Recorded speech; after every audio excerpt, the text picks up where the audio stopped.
I am the Tofu Golem. Please enjoy the video. In this video, I will compare Dodge Durango Hellcat versus Lamborghini. We will dive into the exhilarating world of high-performance vehicles, examining what makes each of these machines truly unique.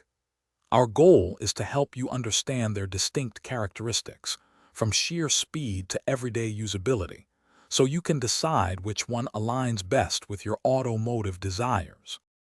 When it comes to raw power, both vehicles deliver an incredible punch. The Dodge Durango Hellcat, a supercharged SUV, unleashes 710 horsepower and 645 pound-feet of torque, hitting 60 miles per hour in a blistering 3.5 seconds.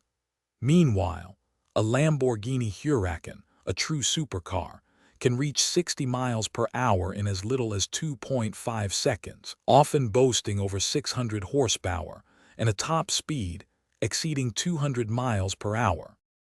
Beyond speed, their purposes diverge significantly.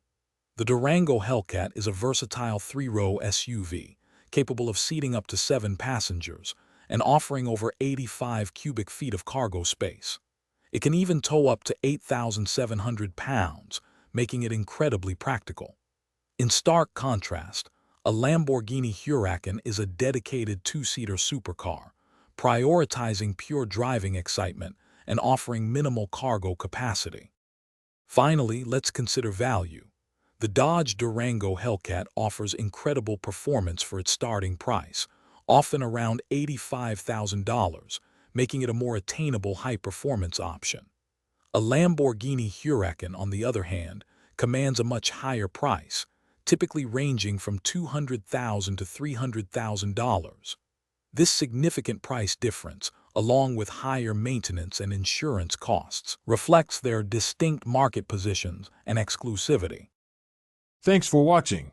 Consider subscribing if we helped you today.